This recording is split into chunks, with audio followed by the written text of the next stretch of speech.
What's up, my 100x builders? We are going beyond vibe coding and building actual systems that scale with absolutely no coding knowledge required. In this week's bulletin, a guy asked his AI to get him off of a gym wait list, and then it quietly canceled a stranger's booking to make room for him, and then it told him that it couldn't undo it.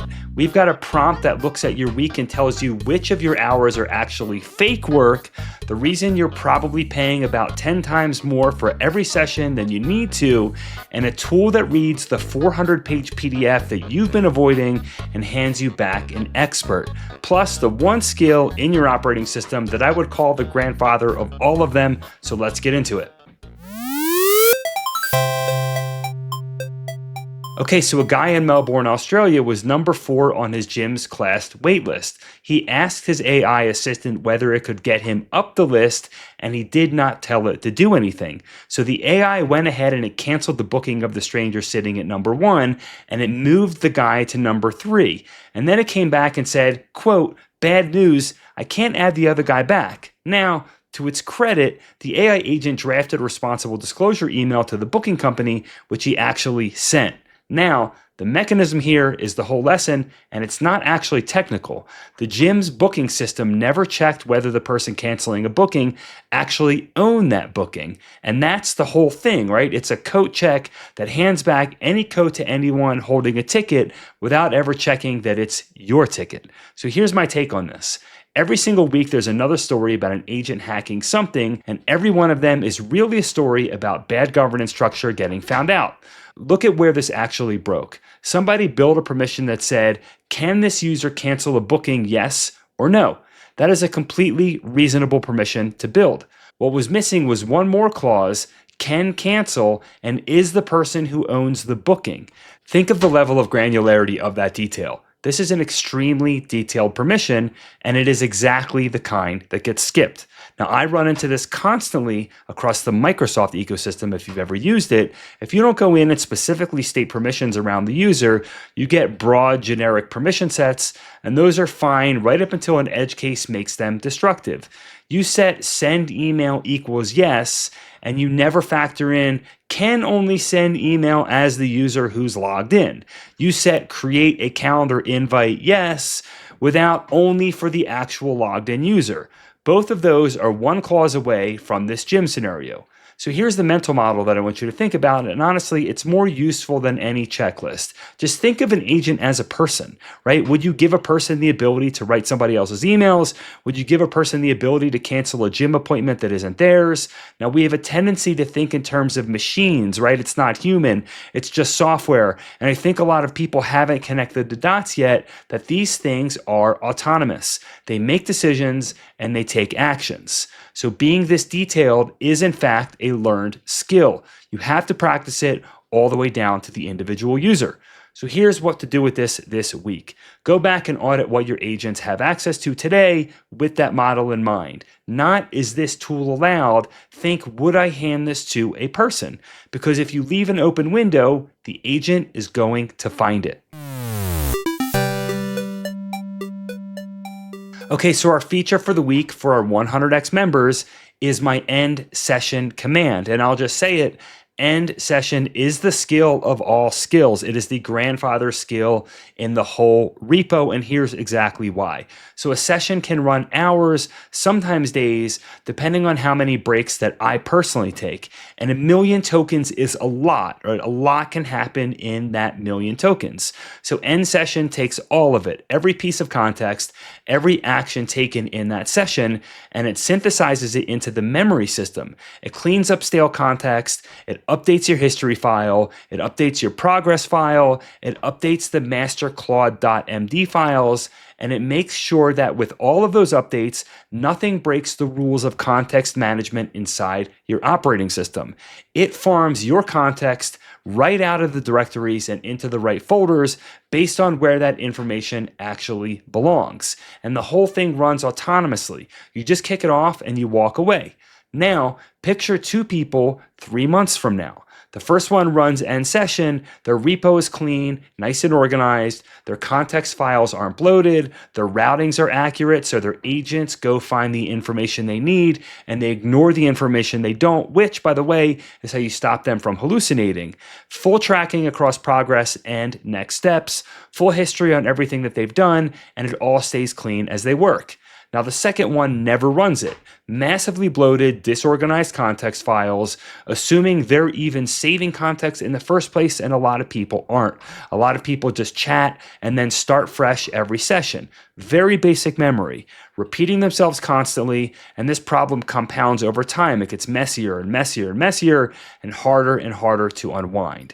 It's the difference between a filing cabinet that is perfectly organized and perfectly labeled and a room full of papers. So end your next session with /end session instead of just closing the laptop, then walk away and let it finish.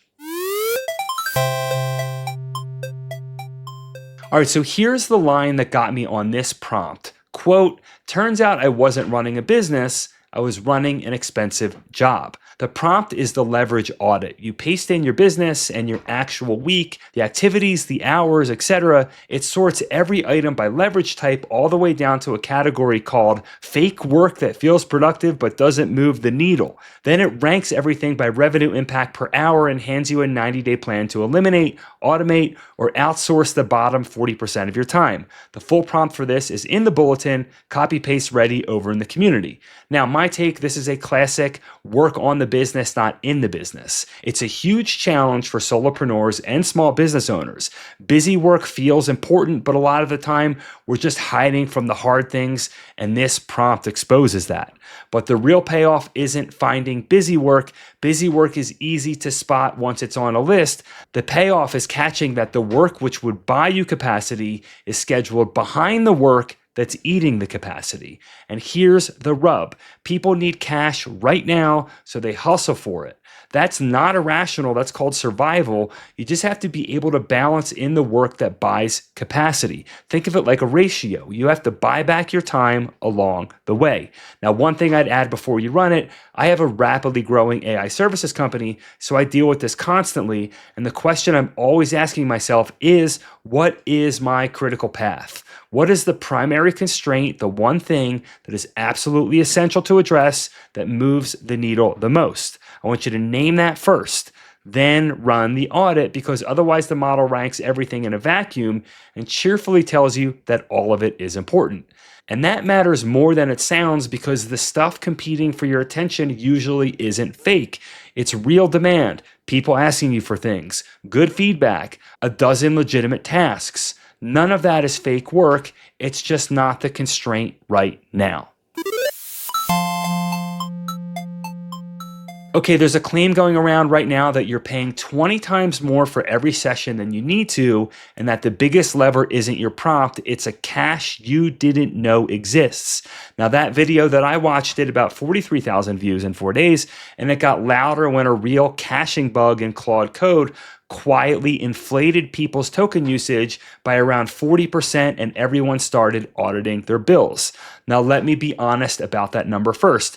20x is marketing framing. The defensible number is closer to 10x, and it's worth understanding exactly where that number comes from.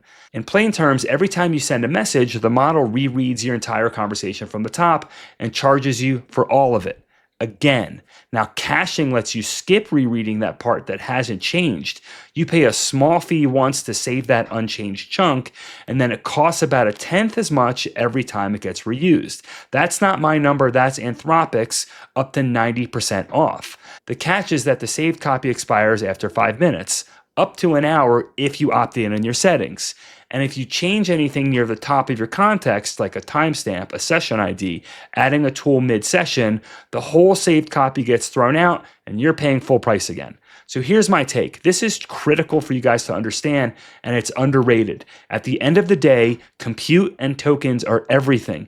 Every person building with AI needs to understand how to triage tasks across models. And fortunately, you don't have to do it manually. We have a skill in our operating system for exactly this. It's called token maxing, and we shipped it a few issues back, and it is extremely powerful. Fable is the planner and the reviewer. It decomposes the goal, triages the work out to Opus and Sonnet, sometimes even Haiku, and then it reviews everything that comes back, approves it, and if it doesn't pass, it sends back for more. Now, I've tested this extensively. Fable quality work at about 40% of the cost. That's roughly 2.5 times more work for the same spend and no drop in quality.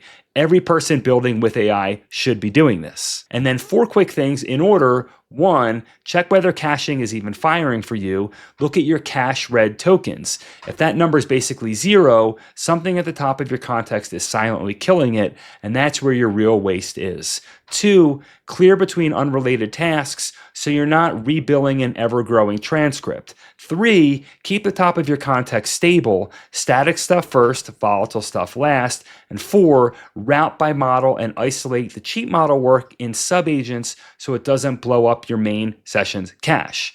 Oh, and by the way, stop trimming your Claude.md to save money. It's a small cache prefix and it barely moves your bill. Okay, so this week's tool is called Book to Skill. Drop in the PDF you've been meaning to read for 2 years, and your agent finishes it tonight and hands you back a skill. Point it at a technical book or a document like a PDF, an e-publication, Word, or Markdown, and it converts it into a structured Claude Code skill that your agent studies from and references while it's working. So instead of guessing at an API, it answers from the actual source. What comes out is the core mental models, a file per chapter, a glossary, a patterns file, and a cheat sheet. The install line is in the bulletin in the community. Now, my take, I have a similar mechanism in my own operating system. I call them research vaults. And the point of both is exactly the same. Turn Claude into a subject matter expert on a given topic or system so that it no longer has to go do research on it. This is super valuable when you have a software platform that your AI needs to integrate with. You don't want it relearning the feature set every session or guessing at what you can and can't do through the API. You want all of that systems documentation synthesized, stored in one repo, local, and your AI just references it. And it's not only system documentation. It could be health, it could be biosciences, it could be knowledge about a video game you're trying to recreate, it could be documentation on how to build a car, right? You do the research once, you store it, and what you're left with is the mental models, the chapters, the cliff notes, the glossary, the patterns, the cheat sheet that an agent can then reference to spawn off in infinite directions. Do we want to generate content on these ideas, or do we want to actually go do the thing that our agent has now become a subject matter expert on? So this week, find your densest reference doc for a platform that you're integrating with, the 400-page API PDF that nobody reads, run it through, then ask your agent something specific from deep inside. Okay, so that's all for now. If you like this video, please give it a like and subscribe. And if you want access to the exact operating system that I run both of my businesses on, definitely check out our builder community in the link below.